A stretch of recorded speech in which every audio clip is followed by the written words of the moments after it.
All right, Coach. I know this has been a very unique series of months and a very unique camp. Can you just kind of generally talk about how everything has gone this first 10 or 11 days of camp and what you've been seeing from your guys? It's been very great. Always like you have to change things and things that you're doing. And it's been great. Guys adapted to it very well. Guys been very enthusiastic, both sides of the football. We've had some great competitions. We've moved guys around because you always got to prepare for the future and prepare for things that what if. And we've done a great job on both sides of the football of different guys playing with different people. It's been fun, and guys been stepping up and having fun with it, and just building a team, building the depth on the football team. Randy, when you look at this, we talked about this unusual season. How important is roster management for you guys? You mentioned moving some guys around. How important is it to maybe have guys be able to play multiple positions for you this year?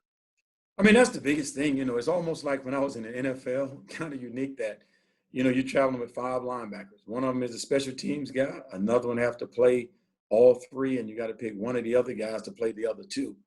And every team that I've been with, I mean, it's been that type of situation. I think for us right now, doing those things on both sides of the football, you build a lot of depth, and then you get into the point of playing your best guys instead of I play defensive tackle or I play defensive end or I play linebacker. You start developing guys to play the next best guy, and it brings a lot of continuity to the team, but also it challenges people to keep playing at a high level and not just sit back and say, well, I'm the backup to this position, because you can move guys around, and the more depth that you build, it gives you more leeway to move people around and have a much better football team. Randy, we spoke with Josh last week and yesterday. He mentioned a few freshman DBs, Devontae Brown, Justin Hodges, Quadric Bullard. Have there been any younger players or newcomers that have impressed you so far through camp?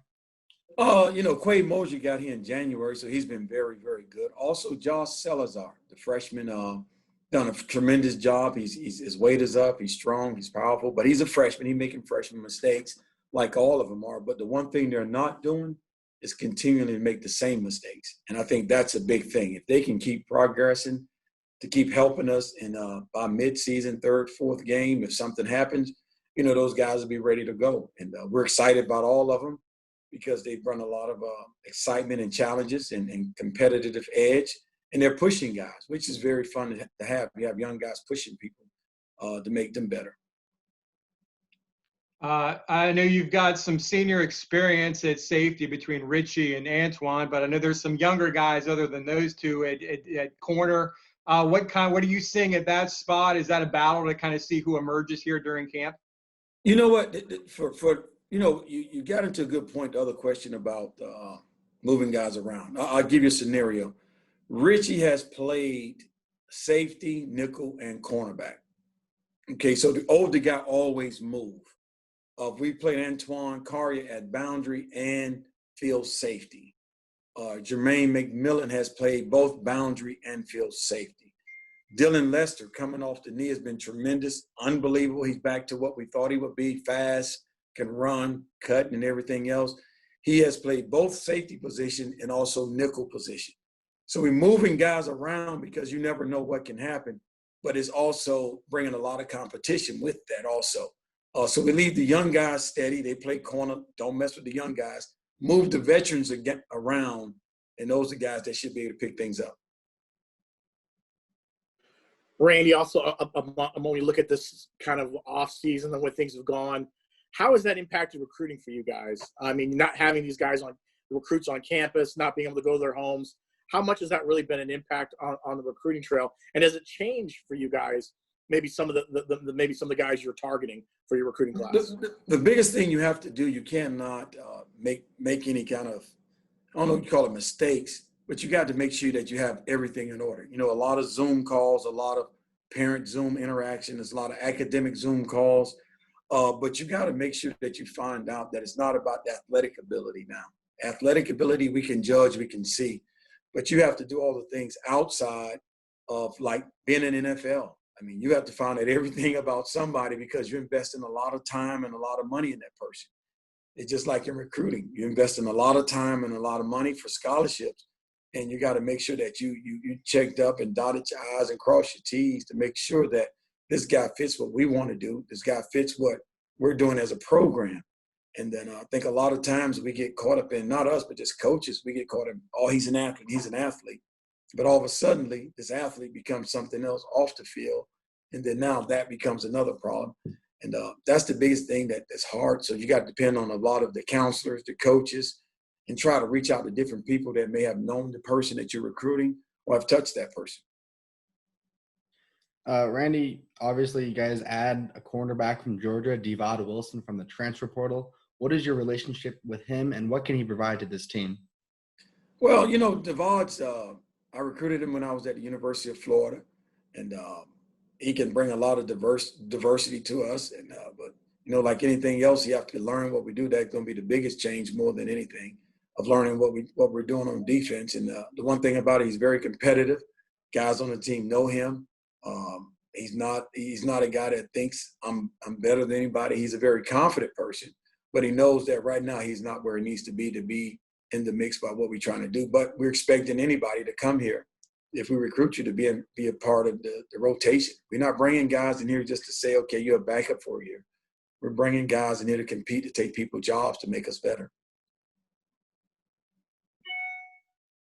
Coach, the defense took a really big step in 2019 last year in terms of yards given up per game. What can you attribute that to, and what do you think y'all have to do as a defense to take another step this year? Well, we have to keep we put it this way. Anything that we self-scout from the year before to last year, we did the same thing this year. The biggest thing, we weren't very good the first year in third down. We was very good in red zone, but not in third down. We got off the field a lot. We was the top 5 in the country. We had a lot of negative plays. We were number 1 in the country. And we wasn't giving up the big plays like we did the year before. The year before, we was averaging, I think, the first year, it was averaging maybe about 8 big plays of 15 to 20 yards a game. That was cut down to about 3. So that's the biggest difference. This year, we got to stay on top of creating negative plays in third down. Those are the 2 most important things. But also, we got to do a better job in the red zone. Our red zone wasn't where we wanted to be at. We got to stop giving up touchdowns or start kicking more field goals. And I think we can improve on those things a lot, but we got to keep up with the third down emphasis and also create negative plays. Randy, with the NCAA allowing an extra year of eligibility for players this year who play this fall, how does that help you guys out? And do you think there's some guys maybe can benefit, maybe some seniors who could benefit from coming back another year? The hardest thing about that is that you never know what it's going to, that going to pertains to, or what that's going to happen in the future. It's hard for me to even think about it, to be honest with you, because it's the season is maybe 3 weeks away, 2 weeks away, and you're trying to get ready for that. They're trying to think ahead about what's happening. It's hard, and even the players on the team, those guys right now, talking to some of the seniors, they can't even think that far. They're more thinking about what's happening now, and let's try to get better that way. Coach, from a leadership standpoint, I know it's different every year with every team. Who have you seen emerge and kind of take the reins maybe from a leadership standpoint? The seniors have done a good job, to be honest with you. The seniors on defense have done a good job of being that guy. Even a guy like Brandon Moore, he's not even practicing. But on that sideline, he is in those cornerbacks' head every second of the day. And that's becoming a leader, a guy who can contribute on the sideline when the coaches are coaching, but making sure that the young guys are staying in tune and communicate with him. So we got a lot of guys who's doing that. We don't have any type of rah-rah guys like that, but we got a lot of guys that's mending and communicating with the young guys, but also making sure guys play at a high level. And you look at it the same way on offense. A lot of seniors they've been here a lot, so they've done a great job on offense also. Randy, Josh mentioned UCF. You guys are doing a scrimmage on Saturday, tomorrow. What do you want to see from your defense? What do you want to get at? What do you want to take away from the scrimmage? Just want to see those guys chase the football hard more than anything, and communication. And, they're going to make mistakes. They're going to miss tackles, but more of just playing hard the whole entire way, and communication is 2 biggest things that we're looking for. And if those guys do those type of things, we'll be happy. Randy, obviously there's a lot going on in our country right now. The last couple of days, we've seen a lot of how the impact sports has had. What have you seen from your players and how they're trying to maybe develop their voice when it comes to social justice issues? Well, you know what? They do a good job of communicating. We do a great job as a staff of communicating about every scenario, every event that we may see that's in the public view. I mean, every time we have a defensive unit meeting, I put up something that didn't happen in the media. It may be sports related, it may be something else related, but you talk about it. And those guys, as a group, a football team, they do communicate and talk about a lot of different things that's happening in the world today, and they're not shy about it. And they're gonna continue to do that, because I think the best thing you can do is talk. A lot of times people don't want to talk about certain things. The best thing to do is to talk about it, and they do. They voice their opinion, and as coaching staff, we support them, and we have fun with them. And I think that's the most important thing, that those guys know that you're there for them more than anything. Coach, you had a couple of young linebackers last year that kind of got their feet wet between Tatum Bethune and Jeremiah Jean-Baptiste. Now that they're sophomores, what kind of improvement are you seeing from those guys? Are expecting to see like a big jump going into year 2 for them? They've made a tremendous jump as far as right now this summer. Both of them are playing both positions. So Jeremiah's playing both Mike and Will. Tatum is playing both. Quaid is the only guy that doesn't play both. And so we got Eric Mitchell, can do all three. So we're training the other guys to do those situations too.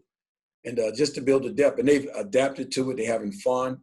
We've mixed them up. I've put Tatum with Eric Mitchell and Eric Gilliard. I put Jeremiah with those guys. I put Eric Mitchell with Quaid. It's just moving them around and making them all feel comfortable with each other. And they've done that. Coach, thank you. Appreciate it. I appreciate you guys. You guys stay safe, man. Take care of yourself and your family. You too. Appreciate you too. Thank you, Coach. Okay.